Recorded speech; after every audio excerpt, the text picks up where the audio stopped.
क्या कर रहे हैं हम? Difference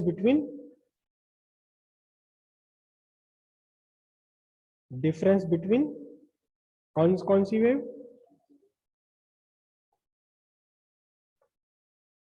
progressive wave and standing wave या स्टेशनरी वेव। तो इसमें एक और डिफरेंस है, फोर्थ पॉइंट जो कल हमने डिस्कस किया था उससे आगे। क्या? ये आपकी प्रोग्रेसिव वेव, इस प्रोग्रेसिव वेव में एक क्रेस्ट से दूसरे क्रेस्ट के बीच का डिस्टेंस है लैम्डा, और ऐसे ही एक क्रेस्ट से उसके एडजेसेंट क्रेस्ट के बीच का डिस्टेंस है लैम्डा, है ना। हालांकि ये लैम्डा की डेफिनेशन नहीं है, लैम्डा की डेफिनेशन कुछ और थी जो हम पहले ही डिस्कस कर चुके हैं, ये नहीं है लैम्डा की डेफिनेशन। लेकिन फिर भी क्रेस्ट से क्रेस्ट या ट्रफ से ट्रफ के बीच का डिस्टेंस है लैम्डा। अब हम देखें उसमें, किसमें? स्टैंडिंग वेव में। फिलहाल हम स्टैंडिंग वेव ले रहे हैं, रस्सी में बनने वाली स्टैंडिंग वेव। ये रस्सी में बनने वाली स्टैंडिंग वेव, 4 लूप में रस्सी को मैंने वाइब्रेट करा रखा है। ये नोड है, नोड है, नोड है, नोड है और नोड है। यहां एक नोड से एडजेसेंट नोड के बीच का डिस्टेंस लैम्डा बाय 2 है। हालांकि नोड को हम कभी भी इस ट्रफ के इक्विवेलेंट नहीं मान सकते। इसके जो प्रोग्रेसिव वेव के क्रेस्ट और ट्रफ है या कंप्रेशन रेरिफेक्शन है, उन्हें हम किसी भी तरह से नोड या एंटी नोड नहीं कह सकते। एंटी नोड या नोड का कोई इक्विवेलेंस नहीं है क्रेस्ट और ट्रफ से कंप्रेशन रेरिफेक्शन से। ये एक अलग फिनोमिनन है, यहां अलग फिनोमिनन है, ठीक है। तो एक नोड एंटी नोड से अगले anti node, adjacent anti node के बीच का डिस्टेंस भी कितना है? लैम्डा बाय 2 है। एक नोड से दूसरे नोड तक का डिस्टेंस लैम्डा बाय 2, एक एंटी नोड से दूसरे एंटी नोड तक का डिस्टेंस लैम्डा बाय 2।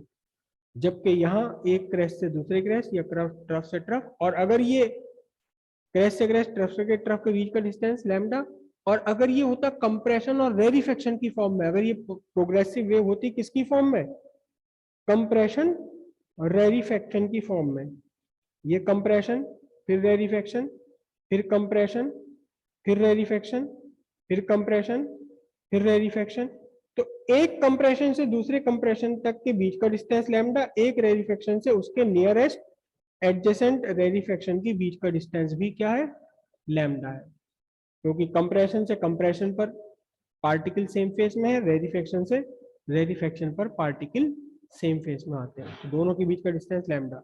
जबकि यहाँ चाहे ये आपकी वेव बन रही हो किसमें? ट्रांसवर्स वेव की फॉर्म में, जैसे कि रस्सी में बनती है, ट्रांसवर्स वेव है ये, जो कल भी आपने सबने देखी थी। वो रियल प्रैक्टिकल था, वो रस्सी में बन रही थी वेव, ट्रांसवर्स वेव है। लेकिन ऐसी ही वेव आपकी एयर में भी बन सकती, गैस में भी बन सकती, लेकिन वो कौन सी वेव होंगी? वो होंगी आपकी कंप्रेशन रेरिफेक्शन के फॉर्म में। तो वहां भी नोड और एंटी नोड बनते हैं, वहां भी एंटी नोड और नोड बनेंगे। तो वहां भी यही कंडीशन है कि नोड से नोड या एंटी नोड से एंटी नोड के बीच का डिस्टेंस है लैम्डा बाय 2। एक नोड से नियरेस्ट एंटी नोड के बीच का डिस्टेंस लैम्डा बाय 4, ठीक है। फिफ्थ पॉइंट जो इनमें है सेम, एक आपका प्रोग्रेसिव वेव है। ये मैं प्रोग्रेसिव वेव बना रहा हूं, ठीक है। अभी देखो जरा, ये पॉइंट, ये पार्टिकल, ये पार्टिकल, ये पार्टिकल, ये पार्टिकल, ये पार्टिकल, ये पार्टिकल सारे अपने कहाँ है? मीन पोजीशन पर है। सपोज ये रस्सी है अगर, और ये रस्सी की पोजीशन है, कौन सी पोजीशन है रस्सी की? नॉर्मल पोजीशन, जब इसमें कोई भी वेव नहीं चल रही। जब वेव चल रही है तो पता लगा ये पॉइंट, ये पार्टिकल रस्सी के, ये पार्टिकल अपनी मीन पोजीशन पर है। ये वाले पार्टिकल कहाँ है? पॉजिटिव एक्सट्रीम पर। ये पार्टिकल कहाँ है? निगेटिव एक्सट्रीम पर। ये वाला पार्टिकल, ये पार्टिकल ना पॉजिटिव एक्सट्रीम पर है ना मीन पोजीशन पर है, बीच में कहीं है। ये पार्टिकल, ये पार्टिकल, ये पार्टिकल, ये पार्टिकल ना एक्सट्रीम निगेटिव पर है, ना मीन पर है, कहीं और है, ठीक है। ये कब की इंस्टेंट है? इंस्टेंट टी पर, instant time instantaneous time t1 पर ये कंडीशन बनी हुई है। इस इंस्टेंट t1 के बाद मैंने after a fraction of second मैंने फिर से इसका फोटोग्राफ लिया, तो इसका फोटोग्राफ क्या होगा कि ये क्रेस्ट और ट्रफ थोड़े थोड़े से क्या होंगे, आगे बढ़ चुके होंगे। ये डायरेक्शन ऑफ प्रोपगेशन इसका कहाँ है, अलोंग पॉजिटिव एक्स एक्सिस। तो थोड़े थोड़े से क्या होंगे, ये आगे बढ़ चुके होंगे। अब देखिएगा ध्यान से कि अब रस्सी का ये पार्टिकल मीन पोजीशन पर आ गया टाइम t2 पर। टाइम t1 पर जो पार्टिकल मीन पोजीशन था वो ही पार्टिकल टाइम 2 पर यहां है। ये नीला वाला ब्लू वाला है मेरा कब, टाइम इंस्टेंट t1 पर। उसके फ्रैक्शन ऑफ सेकंड के बाद मैंने टाइम t2 पर फिर से इसका फोटोग्राफ लिया, तो पता चला सारे क्रेस्ट और ट्रफ थोड़े थोड़े आगे बढ़ गए। यानी जो पार्टिकल मीन पोजीशन पर था अब वो थोड़ा सा ऊपर उठ गया, लेकिन ये पार्टिकल जो मीन पोजीशन पर नहीं था, नेगेटिव डिस्प्लेसमेंट पर था, कब, टाइम इंस्टेंट t1 पर। ये टाइम इंस्टेंट t2 पर कहा गया, मीन पोजीशन पर आ गया। ये वाला पार्टिकल एक्सट्रीम पॉजिटिव पर था कब, टाइम t1 पर, लेकिन अब इससे अगला वाला टाइम t2 पर इससे अगला वाला पार्टिकल एक्सट्रीम पर पहुंच गया। आप इसके 10-20 डायग्राम बना लें, कुछ भी कर लें, कितने भी फोटोग्राफ ले लें, कभी भी ऐसा नहीं होगा कि सारे के सारे पार्टिकल एक साथ अपनी मीन पोजीशन पर आ जाए। प्रोग्रेसिव वेव में एक पार्टिकल से अगले पार्टिकल तक कंटिन्यूअसली फेज का चेंज होना है। अगर सारे पार्टिकल एक साथ मीन पोजीशन पर आ जाए तो मतलब सेम फेज में आ गए सारे ना, कभी भी पॉसिबल नहीं है। यहाँ कोई भी टाइम इंस्टेंट ऐसा पॉसिबल नहीं होगा जबकि मीडियम के सारे पार्टिकल एक साथ अपनी मीन पोजीशन पर आ जाए। ऐसा कभी भी पॉसिबल नहीं होगा प्रोग्रेसिव वेव में। लेकिन स्टैंडिंग वेव में क्या कंडीशन बनती है, स्टैंडिंग वेव में during one time period there are two instants when the particle pass through their mean position simultaneously। एक साथ सारे पार्टिकल मीन पोजीशन से पास करते हैं। कैसे, मैंने देखा टाइम t1 पर पोजीशन ये है, स्टैंडिंग वेव की पोजीशन बना रहे हैं हम टाइम t1 पर।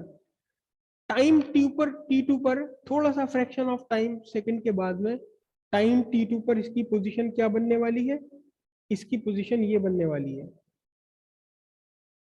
This will be the new position time t2 पर। ये पोजीशन मैंने कब बनाई, टाइम इंस्टेंट t1 पर। ये पोजीशन कब बनाई, टाइम इंस्टेंट t2 पर। टाइम इंस्टेंट t3 पर कुछ और सेकंड के बाद में क्या होगा, इसकी एक नई पोजीशन बन जाएगी यहां। ये पोजीशन कहां आई, टाइम t3 पर। क्यों, क्योंकि ये पूरा जो सेगमेंट है, इस पूरे सेगमेंट के सारे पार्टिकल एक साथ जा रहे हैं टुवर्ड्स मीन पोजीशन। कहां से, अपनी पॉजिटिव एक्सट्रीम से मीन पोजीशन की तरफ जा रहे हैं। ये वाले सारे particle from their extreme negative position से कहां जा रहे हैं, मीन पोजीशन की तरफ जा रहे हैं। और एक इंस्टेंट ऐसा आ जाएगा कि ये पॉजिटिव एक्सट्रीम से मीन की तरफ जाते हुए, ये वाले पार्टिकल नेगेटिव एक्सट्रीम से मीन पोजीशन की तरफ जाते हुए सारे के सारे बिल्कुल एक साथ कहां आ जाएंगे, अपनी मीन पोजीशन पर आ जाएंगे। और ये इंस्टेंट ऐसा इंस्टेंट होगा कि इस इंस्टेंट पर आपने अगर वेव का फोटोग्राफ खींच लिया तो आपको लगेगा कि यहां इस मीडियम में कोई वेव है ही नहीं। जबकि प्रोग्रेसिव वेव में कभी भी ऐसा पॉसिबल नहीं है कि किसी टाइम इंस्टेंट पर सारी वेव गायब हो जाए। आप पानी में पत्थर फेंके, लहर आपको आगे बढ़ती हुई दिखाई देगी जब तक कि वो फेड आउट नहीं हो जाती, पूरी तरह खत्म नहीं हो जाती। जब तक वो बनी हुई है तब तक आपको वो लहरें दिखाई देती रहेंगी। ऐसा नहीं होगा कि कुछ सेकंड, एक इंस्टेंट के लिए गायब हुई और फिर वापस रीअपियर हो गई। यहाँ क्या हो रहा है, यहाँ तो बिल्कुल गायब हो गए एक इंस्टेंट में। एक इंस्टेंट ऐसा है कि मीडियम के सारे पार्टिकल, पूरी की पूरी रस्सी अपनी नॉर्मल पोजीशन पर है। एक इंस्टेंट ऐसा है टाइम का, उसके बाद क्या होगा, उसके बाद फिर क्या होगा, ये वाले पार्टिकल जब मीन पोजीशन को पास करेंगे तो नीचे आने शुरू हो गए, ये वाले पार्टिकल जब मीन पोजीशन को पार कर चुके तो ऊपर आने शुरू हो गए, ये पार्टिकल अपनी मीन पोजीशन को पार कर चुके तो नीचे आने शुरू हो गए, ये ऊपर आने शुरू हो गए। और इस तरह से फिर क्या होगा, फिर ये पार्टिकल और ऊपर जाएंगे और ऊपर जाएंगे और ऊपर जाएंगे, फिर किसी और इंस्टेंट पर ये सारे ऊपर जाएंगे। तो यहां से एक रिजल्ट और निकलता है, क्या, कि सारे के सारे पार्टिकल एक साथ अपनी अपनी एक्सट्रीम पोजीशन पर होते हैं। सारे के सारे पार्टिकल, जिस टाइम ये वाला पार्टिकल अपनी एक्सट्रीम पोजीशन पर है, तभी उसी समय पर सेम इंस्टेंट ऑफ टाइम पर ये पार्टिकल भी अपनी एक्सट्रीम पोजीशन पर है। हालांकि इसकी एक्सट्रीम पोजीशन उतनी दूर नहीं है मीन पोजीशन से जितनी की कौन से वाले पार्टिकल की, इसकी। यहां सबके एम्पलीट्यूड डिफरेंट है। From node to node particles vibrate with different amplitudes. यहां सबके एम्पलीट्यूड सेम है। अगर ये पार्टिकल गया है मैक्सिमम 2 सेंटीमीटर पर, तो इसके बाद अगले वाला पार्टिकल जब ये क्रेस्ट यहां पहुंच जाएगा तो अगले वाला पार्टिकल भी एग्जैक्टली उतने ही डिस्टेंस पर जाएगा। सबके एक्सट्रीम एक ही लेंथ के हैं, एक ही डिस्टेंस के हैं, सबका एम्पलीट्यूड सेम है। यहाँ एक नोड से दूसरे नोड तक डिफरेंट एम्पलीट्यूड से वाइब्रेट कर रहे हैं सारे पार्टिकल। तो प्रोग्रेसिव वेव में ऐसा कभी भी पॉसिबल नहीं है कि सारे पार्टिकल एक साथ अपनी मीन पोजीशन पर आ जाए, मीडियम के सारे पार्टिकल, या मीडियम के सारे पार्टिकल एक साथ अपनी एक्सट्रीम पोजीशन पर आ जाए। लेकिन यहां कब कब टाइम 0 पर और टाइम t पर पार्टिकल्स एक साथ सब के सब कहां होंगे, अपनी मीन पोजीशन पर होंगे। टाइम इंस्टेंट t/2 और टाइम इंस्टेंट 3t/4 पर सारे के सारे पार्टिकल्स अपनी अपनी कहां होंगे, एक्सट्रीम पोजीशंस पर होंगे, भले ही वो एक्सट्रीम पॉजिटिव हो या एक्सट्रीम निगेटिव हो। यहां सारे पार्टिकल एक साथ पॉजिटिव या निगेटिव एक्सट्रीम पर पहुंच जाएंगे। ठीक है, लेकिन फिर से इसे एक बार समझ लीजिए, डिस्कस हालांकि पहली एक पॉइंट में ये सब हो चुका है, लेकिन फिर भी एक अलग पॉइंट बना लीजिए। क्या, ये आपका मीडियम की मैंने ये बनाई नॉर्मल पोजीशन, जबकि इसमें कोई भी वेव नहीं चल रही, और ये आपका प्रोग्रेसिव वेव, ये प्रोग्रेसिव वेव है पॉजिटिव एक्स एक्सिस के अलावा।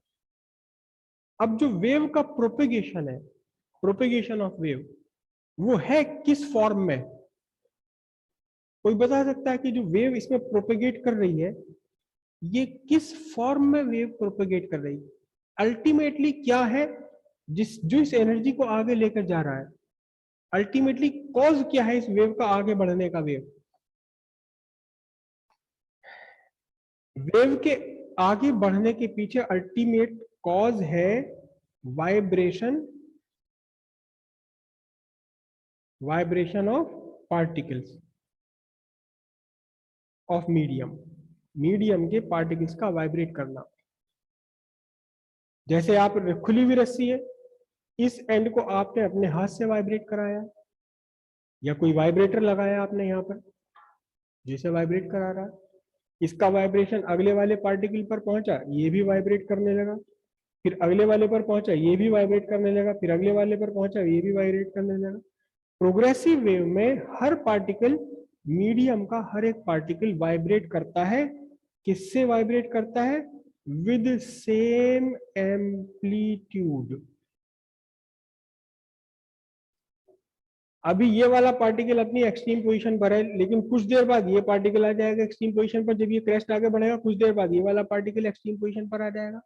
लेकिन यहाँ सबके लिए extreme position, distance, amplitude, maximum displacement, वो सबके लिए बिल्कुल सेम है।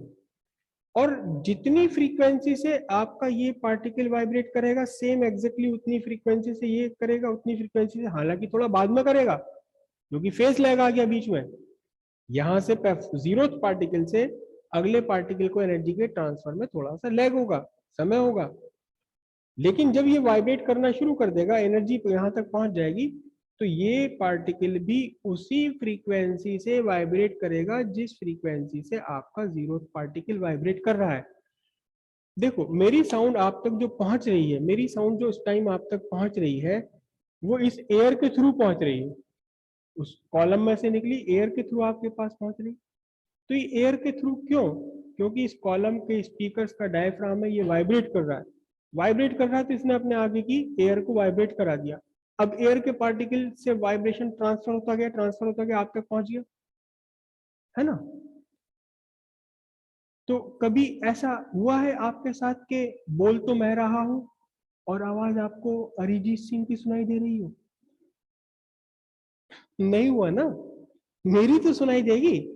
तो इसका मीनिंग क्या हुआ? इसका मीनिंग ये हुआ कि इस स्पीकर से, इस कॉलम से लेकर के आपके कानों तक जितने भी पार्टिकल्स वाइब्रेट कर रहे हैं, वाइब्रेशन की मीडियम के, एयर के, वो सब उसी फ्रीक्वेंसी से वाइब्रेट कर रहे हैं जो फ्रीक्वेंसी मेरे गले की है, जिस फ्रीक्वेंसी की साउंड मेरे गले से निकल रही है। तो मीडियम के सारे पार्टिकल एक ही फ्रीक्वेंसी से वाइब्रेट करते हैं, सेम एम्पलीट्यूड से करते हैं, अगर हम ये मान के चले कि बीच में एनर्जी का स्प्रेड नहीं हो रहा। हालांकि ऐसा नहीं होता प्रैक्टिकली, तो ये फेड आउट होती चली जाती है एनर्जी। बहुत दूर आप चले जाएंगे वहां हॉल के बाहर तो मेरी आवाज नहीं सुनाई देगी। क्यों? क्योंकि एनर्जी कम हो गई, वो फैलती चली जा रही है। यहाँ से थोड़ी सी फैलते फैलते बहुत बड़े रीजन में चली गई एनर्जी, तो एक टाइम ऐसा आया इतनी कम एनर्जी हो गई कि हमारे कान का पर्दा हिलेगा ही नहीं इससे। कान में भी तो डायफ्राम है, बिल्कुल जैसे स्पीकर में डायग्राम है, कान में वो वाइब्रेट करने लगता है, साउंड से सुनाई दी जाती है। तो मीडियम के सारे पार्टिकल एक ही फ्रीक्वेंसी से वाइब्रेट करते हैं, और अगर एनर्जी का डेसिपेशन ना हो रहा हो, एनर्जी का अगर डेसिपेशन ना हो रहा हो, स्प्रेड ना हो रहा हो, तो सबके एम्पलीट्यूड भी सेम रहेंगे। ठीक। लेकिन स्टैंडिंग वेव में ऐसा नहीं है। सारे पार्टिकल वाइब्रेट करते हैं, सेम फ्रीक्वेंसी पर वाइब्रेट करते हैं, जो सोर्स की फ्रीक्वेंसी। याद रखिएगा हमेशा, frequency is the property of source. Frequency source की ही प्रॉपर्टी है, मीडियम से इसका कोई रिलेशन नहीं है। मीडियम में कोई मतलब नहीं है, मीडियम चेंज हो जाएगा तो भी फ्रीक्वेंसी नहीं बदलेगी। मीडियम की प्रॉपर्टी नहीं है frequency, the property of source. Medium की प्रॉपर्टी तो स्पीड है और वेवलेंथ है। स्पीड है और वेवलेंथ है। स्पीड डिसाइड होती है वेव मीडियम के नेचर से, और जब स्पीड बदल जाएगी तो फ्रीक्वेंसी कांस्टेंट है, वेवलेंथ अपने आप ही बदल जानी है। लेकिन स्टैंडिंग वेव में सारे पार्टिकल्स का एम्पलीट्यूड सेम नहीं होता, पार्टिकल्स के एम्पलीट्यूड डिफरेंट है। क्या डिफरेंस है? कोई बता पाएगा क्या डिफरेंस है इनमें एम्पलीट्यूड्स में? Raise your hands. ये आपकी प्रोग्रेसिव वेव है, ये पार्टिकल 2 सेंटीमीटर तक गया, तो इसके बाद सही समय आने पर ये वाला पार्टिकल भी 2 सेंटीमीटर तक ही जाएगा। जब इसका आएगा समय, कब? पार्ट एक्सट्रीम पोजीशन पर पहुंचने का। जब इसका समय आएगा एक्सट्रीम पोजीशन पर पहुंचने का, तो ये भी 2 सेंटीमीटर जाएगा। जब इसका समय आएगा एक्सट्रीम पोजीशन पर जाने का, तो ये भी 2 सेंटीमीटर जाएगा। जब इस पार्टिकल का समय आएगा एक्सट्रीम पॉजिटिव जाने का, तो ये भी 2 सेंटीमीटर जाएगा। मतलब हर पार्टिकल, हालांकि फिलहाल एट दिस इंस्टेंट ये 2 सेंटीमीटर पर है, लेकिन ये कम पर है, ये कम पर है, ये और कम पर है। लेकिन जब इस पार्टिकल का समय आएगा तो ये भी मैक्सिमम 2 सेंटीमीटर पर पहुंच जाएगा।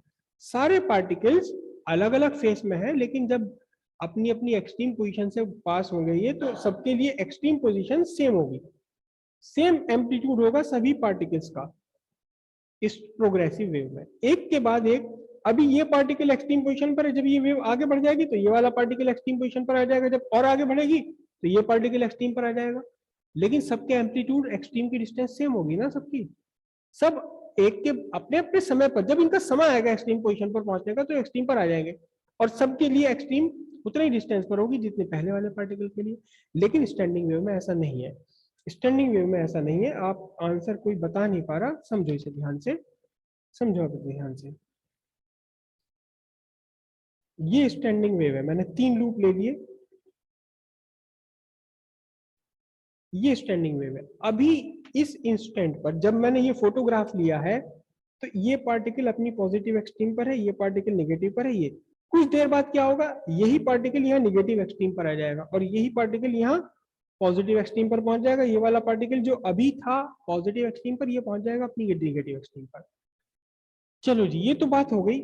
ये कितना एक्सट्रीम होगा? +2 है। ये कितना होगा? ये -2 है। ये कितना होगा? +2 है। ये कितना होगा? -2 है। मतलब ये वाला पार्टिकल 2a पॉजिटिव में भी जाएगा और जब समय आएगा तो ये 2a निगेटिव पर भी जाएगा। ये पार्टिकल हो सकता है अभी हम जब देख रहे हैं तो -2a निगेटिव पर है, लेकिन जब इसका समय आएगा 2a पॉजिटिव पहुंचने का तो ये 2a पॉजिटिव पहुंच जाएगा। ठीक है, लेकिन इस पार्टिकल के बारे में क्या कहोगे आप? ये अपनी एक्सट्रीम पोजीशन पर यहां तक जाएगा। ये जो इसका एम्पलीट्यूड है, ये एम्पलीट्यूड है इसका एम्पलीट्यूड, ये 2a नहीं है, 2a से कम है, बस यहीं तक जा सकता है मैक्सिमम। कोई भी इंस्टेंट ऐसा नहीं होगा जब ये 2a तक पहुंच जाए। निगेटिव में कहां तक जाएगा? निगेटिव में केवल यहां तक जाएगा which is less than -2a। अगर मैं इस पार्टिकल को देखूं तो ये तो बेचारा बस यहीं तक जा पा रहा है, और फिर कहां तक जा पा रहा है? केवल यहीं तक जा पा रहा है। और अगर मैंने नोड वाले पार्टिकल को देख लिया, जो नोड पर है पार्टिकल, इसका तो एम्पलीट्यूड किसका है, इसका एम्पलीट्यूड कितना है? इसका तो एम्पलीट्यूड बिल्कुल 0 है। ये तो वाइब्रेट ही नहीं कर रहा, ये तो किसी भी इंस्टेंट पर अपनी नॉर्मल पोजीशन से हिल ही नहीं रहा, तो इसका एम्पलीट्यूड कितना है? 0 है। तो यहां कुछ पार्टिकल्स जो एग्जैक्टली एंटी नोड पर पड़ रहे हैं, जो एग्जैक्टली एंटी नोड पर पार्टिकल पड़ रहे हैं, इनका तो एम्पलीट्यूड है 2a, लेकिन नोड से एम्प्टी नोड के बीच जितने भी पार्टिकल्स हैं, इन सबके एम्पलीट्यूड डिफरेंट है। इसका एम्पलीट्यूड 0 से थोड़ा सा ज्यादा है, इसका एम्पलीट्यूड और ज्यादा है, इस वाले का एम्पलीट्यूड क्या होगा? और ज्यादा होगा। और जो बिल्कुल एग्जैक्टली एंटी नोड पर है तो इसका एम्पलीट्यूड कितना होगा? 2a।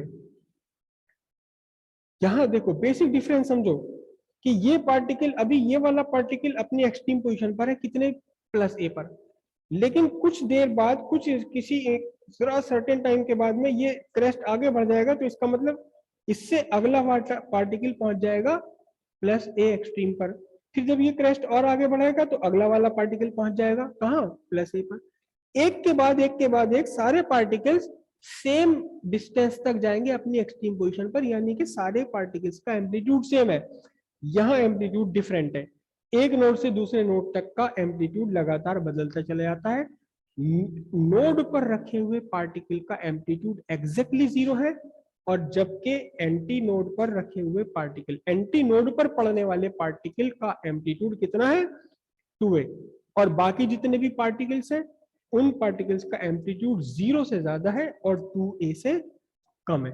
यहां एम्पलीट्यूड में डिफरेंस है, पार्टिकल टू पार्टिकल एम्पलीट्यूड का डिफरेंस है, लेकिन फ्रीक्वेंसी सेम होगी, सबकी फ्रीक्वेंसी सेम होगी। देखो दो पार्टिकल मैं बना रहा हूं, ये यहां तक गया, फिर ये यहां तक गया, फिर ये यहां तक गया, फिर ये यहां तक गया, फिर ये यहां तक गया, फिर ये यहां तक गया।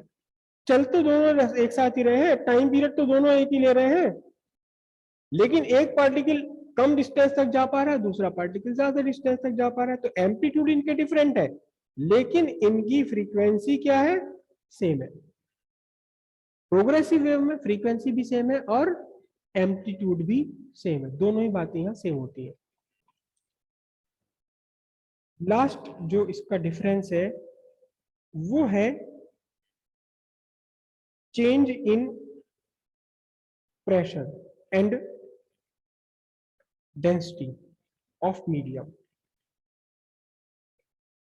किस किस फॉर्म में? इन लॉन्गिट्यूडनल वेव। लॉन्गिट्यूडनल वेव की बात है बस ये, लेकिन लॉन्गिट्यूडनल वेव कैसे चलती हैं? लॉन्गिट्यूडनल वेव्स जो चलती हैं वो कंप्रेशन रेरिफेक्शन। कंप्रेशन रेरिफेक्शन का मतलब क्या है? देखो ये आपकी एयर है, मैंने कहा कि air is composed of layers. Air बनी हुई है लेयर्स की फॉर्म में बनी हुई है। एयर बनी हुई है किसकी फॉर्म में बनी हुई है? लेयर्स की फॉर्म में है ये एयर। ये इन एयर की लेयर्स की नॉर्मल पोजीशन है, जबकि इस एयर में से कोई भी वेव पास नहीं हो रही। जब एक वेव पास होने लगी तो क्या हुआ कि कुछ लेयर्स ऑफ एयर उससे भी ज्यादा डिस्टेंस पर चली जाएंगी जितनी नॉर्मल डिस्टेंस पर वो होती हैं अनडिस्टर्ब कंडीशन में, लेकिन कुछ लेयर्स क्या होंगी? पास आ गई, कुछ लेयर्स दूर चली गई, कुछ लेयर्स पास आ गई, कुछ लेयर्स दूर चली गई। उससे भी ज्यादा दूर चली गई जितनी वो थी नॉर्मल कंडीशन में। तो जहां ये लेयर्स पास आ गई ये कहलाते बना कंप्रेशन, और जहां दूर चली गई अपनी नॉर्मल पोजीशन से रेरिफेक्शन है ये। ठीक है, सिंपल सी बात है, जहां कंप्रेशन हुआ एयर की ये लेयर्स पास आ गई, एयर के पार्टिकल मॉलिक्यूल्स पास आ गए, वहां क्या होगा, वहां आपका प्रेशर इंक्रीज हो जाएगा। प्रेशर यहां इंक्रीज हो जाना है क्योंकि पास आ गए सारे पार्टिकल, और प्रेशर के साथ साथ क्या होगा, डेंसिटी भी क्या होगी, इंक्रीज हो जाएगी।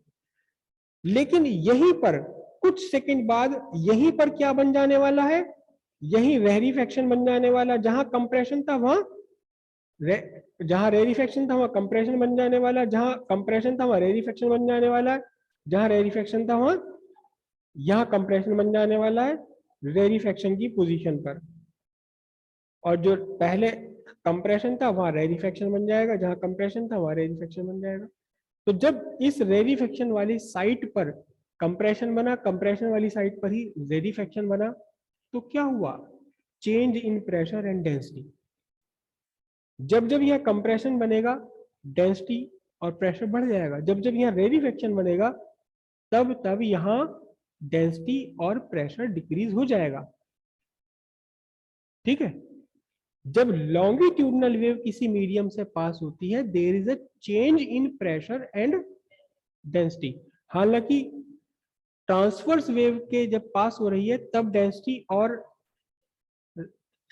और प्रेशर में कोई चेंज नहीं होता। ये ट्रांसफर वेव किसी मीडियम के अंदर नहीं बनती, सरफेस पर ही बनती है। लहरें पानी के अंदर नहीं उठेंगी, पानी की सरफेस पर ही तो लहरें बनेंगी, पानी के अंदर लहरें नहीं बनेगी। तो मीडियम के अंदर जो चलती है वेव, कोई भी वेव है, वो कंप्रेशन रेरिफेक्शन की फॉर्म में चलेगी, लॉन्गिट्यूडनल वेव की फॉर्म में चलेगी। ठीक है, ये आपका प्रोपेगेशन हो गया। किसका प्रोपेगेशन हो गया, प्रोग्रेसिव वेव का प्रोपेगेशन। प्रोपेगेशन का मतलब जहां कंप्रेशन है वहां रेरिफेक्शन बन गया, फिर इसके बाद यही कंप्रेशन बन जाएगा। एक्चुअली होता क्या है, ये कंप्रेशन आगे बढ़ गया, कहां पर बढ़ गया आगे, जहां पहले रेरिफेक्शन था, ये वाला रेरिफेक्शन इसकी जगह आ गया। जैसे कि हमें रस्सी के अंदर ये क्रेस्ट और ट्रफ आगे बढ़ते हुए दिखाई देते हैं, ऐसे ही ये क्या होता है, ये आपका रेरिफेक्शन और कंप्रेशन आगे बढ़ते चले जाते हैं। केवल कंप्रेशन रेरिफेक्शन आगे बढ़ेगा, एयर नहीं बढ़ेगी। एयर के तो पार्टिकल क्या होते हैं, ये रेरिफिक्शन कंप्रेशन, रेरिफिक्शन कंप्रेशन, रेरिफिक्शन कंप्रेशन, एक ही जगह पर रेरिफिक्शन कंप्रेशन, रेरिफिक्शन कंप्रेशन बनाने में एयर के पार्टिकल वाइब्रेट करते हैं parallel to the propagation of wave. जैसे मेरी हुई है एयर के पार्टिकल, समझ लो आप, ये एयर की लेयर समझ लीजिए, कंप्रेशन रेरिफिक्शन, कंप्रेशन रेरिफिक्शन, कंप्रेशन रेरिफिक्शन, वही की वही अपनी जगह, लेकिन पास आए गए दूर गए, पास आए दूर गए, तो कंप्रेशन रेरिफिक्शन यह बनता चला गया। अगर आपका ये प्रोग्रेसिव वेव है लॉन्गिट्यूडनल वेव, तो हर एक पॉइंट पर, कोई भी पॉइंट आप देख लीजिए, सेम चेंज होगा प्रेशर और डेंसिटी का। क्योंकि इस पॉइंट पर कभी कंप्रेशन बनेगा, कभी रेरिफिक्शन बनेगा, कभी कंप्रेशन बनेगा, कभी रेरिफिक्शन बनेगा। तो कभी प्रेशर ज्यादा होगा, कभी प्रेशर कम होगा, कभी डेंसिटी ज्यादा होगी, कभी डेंसिटी कम होगी। इस पॉइंट पर भी वही काम होना सारा, कभी रेरिफिक्शन बनेगा, कभी कंप्रेशन बनेगा, कभी डेंसिटी ज्यादा होगी, कभी डेंसिटी कम होगी, कभी प्रेशर ज्यादा होगा, कभी प्रेशर। लेकिन जो भी वेरिएशन है वो सेम है। जैसा वेरिएशन इस पॉइंट पर होगा वैसे ही वेरिएशन इस पॉइंट पर होगा। हालांकि कुछ टाइम का गैप होगा इसके बीच में, फेस का लैग होगा, यहां पहले शुरू हो जाएगी कहानी, यहां बाद में होगा वो, लेकिन होगा इसके साथ भी वैसे ही जैसे यहां हुआ है, कुछ टाइम के बाद में होगा भले ही, लेकिन जो वेरिएशन इस पॉइंट पर है वही वेरिएशन अगले किसी पॉइंट पर। पूरी की पूरे मीडियम में हर एक पॉइंट पर प्रेशर का और डेंसिटी का वेरिएशन सेम होता है। लेकिन अगर यही है आपकी standing wave, longitudinal standing wave, air के अंदर बनी है लॉन्गिट्यूडनल स्टैंडिंग वेव, बांसुरी के अंदर बनती है, बीन के अंदर बनती है, जितने भी आपके म्यूजिकल इंस्ट्रूमेंट्स है ना, ये सारे के सारे स्टैंडिंग वेव पर ही काम करते हैं। जो स्ट्रिंग वाले हैं, सितार, गिटार और पियानो, तबला, हालांकि तबला या ढोल वो स्ट्रिंग तो नहीं है लेकिन मेम्ब्रेन है वो, इन सब में स्टैंडिंग वेव्स बनती हैं एक पर्टिकुलर फ्रीक्वेंसी की। और जितने भी एयर कॉलम वाले हैं, बांसुरी है, बीन है, ट्रम्पेट है या हारमोनियम, माउथ ऑर्गन, इन सब में एयर के अंदर वाइब्रेशन होते हैं। एयर में बनती स्टैंडिंग वेव, एयर के अंदर बनती स्टैंडिंग वेव। तो वो एयर के अंदर जो स्टैंडिंग वेव बनेगी कैसी बनेगी? कंप्रेशन रेडिफिक्शन, कंप्रेशन रेडिफिक्शन के फॉर्म में। समझ रहे बात को? लेकिन वो कंप्रेशन रेडिफिक्शन आगे नहीं बढ़ते, स्टैंडिंग वेव है, क्योंकि आगे बढ़ना ही नहीं उन्हें, तभी तो स्टैंडिंग वेव है। तो स्टैंडिंग वेव में क्या है कि नोड है, नोड है, नोड है, और फिर बीच बीच में क्या है? बीच बीच में इसके एंटी नोड है। ये एंटी नोड, ये एंटी नोड, मैंने बना ली इनकी पोजीशन, ये एंटी नोड, करेक्ट।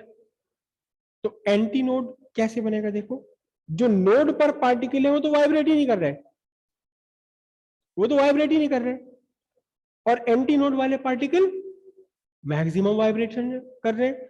लेकिन इसका जो वाइब्रेशन है वो कैसा है? वो तो लॉन्गिट्यूडनल है। बहुत ध्यान से देखना, देखो बहुत ध्यान से देखना। अब ये समझ लो कि मेरी ये वाली उंगली नोड पर आ रही है, 4 तो उंगलियां, 5 कहां से लाऊं मैं? चलो इसको मिला लेता हूं, 5 हो गई। अब मेरी ये उंगली नोड पर आ रही है, तो क्या होगा देखना जरा ध्यान से, और ऊपर लूं कैमरे को। ये 5 उंगलियां मेरी, ये वाली उंगली बिल्कुल नोड पर आ रही है, तो क्या होगा? ऐसे मूव करेंगे, फिर ऐसे मूव करेंगी, फिर ये मूव करा इन्होंने, फिर ऐसे। लेकिन नोड पर जो पार्टिकल है वो तो मूव ही नहीं कर रहा, वो मूव नहीं कर रहा ना, नोड पर रखा हुआ पार्टिकल मूव ही नहीं करना इसे। तो इसके अगल बगल वाले पार्टिकल क्या करते हैं? इससे दूर जाते हैं, फिर इसके पास आते हैं, फिर इससे दूर जाते हैं, फिर इसके पास आते हैं। नोड पर, नोड की कहानी है ये। तो देखना जरा ध्यान से, जब दूर चले जाएंगे तो नोड पर प्रेशर कैसा होगा? डेंसिटी प्रेशर कम हो जाएगा। जब पास आ जाएंगे तो डेंसिटी प्रेशर क्या होगा? ज्यादा हो जाएगा। करेक्ट? क्लियर है बात? समझ आई? अब समझो कि ये पार्ट, ये एंटी नोड है। एंटी नोड पर क्या है? एंटी नोड, ये पार्ट, ये मेरा एंटी नोड पर आ गया, यहां बन रहा है एंटी नोड। तो एंटी नोड वाला पार्टिकल तो मूव कर रहा है ना पूरा, ये एंटी नोड पर पार्टिकल है, तो ये कहां जाएगा? नोड की तरफ जाएगा। इधर से ये नोड की तरफ जाएंगे, दो पार्टिकल मैं कैसे मूव कराऊं? ये एंटी नोड पर है, ये एंटी, तो कुछ पार्टिकल इधर वाली नोड की तरफ जाएंगे, कुछ पार्टिकल इधर वाली नोड की तरफ जाएंगे, है ना? लेकिन वापस तो उतना डेंस, उतने पास तो कभी भी नहीं आएंगे यहाँ पर, जितने पास कहाँ आ सकते हैं? नोड पर आ सकते हैं। तो नोड पर प्रेशर और डेंसिटी का वेरिएशन मैक्सिमम होता है। कभी तो सारे पार्टिकल्स नोड की तरफ आ जाएंगे, तो पार्टिकल्स क्या हो गए? बहुत ज्यादा हो गए, वहां पर इंटेंसिटी, डेंसिटी बढ़ गई। कभी वो नोड से दूर चले गए तो एकदम से डेंसिटी और वॉल्यूम, प्रेशर डिक्रीज हो गया।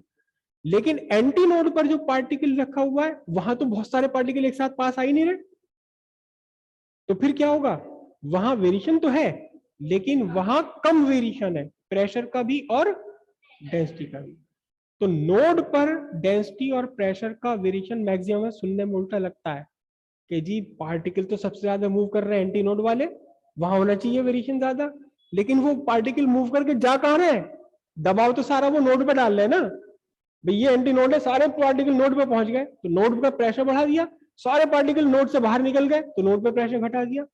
तो प्रेशर और डेंसिटी का मैक्सिमम वेरिएशन कहां है? नोड पर। और मिनिमम वेरिएशन कहां है? एंटी नोड पर। प्रोग्रेसिव वेव में, अगर प्रोग्रेसिव लॉन्गिट्यूडनल वेव है तो जितने भी मीडियम के पॉइंट्स हैं, पार्टिकल्स हैं, हर जगह सेम वेरिएशन है प्रेशर का और डेंसिटी का। लेकिन अगर एयर में, गैस में या लिक्विड में कहीं भी अगर लॉन्गिट्यूडनल स्टैंडिंग वेव बन रही है तो प्रेशर और डेंसिटी का मैक्सिमम वेरिएशन कहां है? अराउंड नोड, नोड के आसपास। और सबसे कम वेरिएशन कहाँ है, एंटी नोड के आसपास। ये प्रेशर का डिफरेंस है।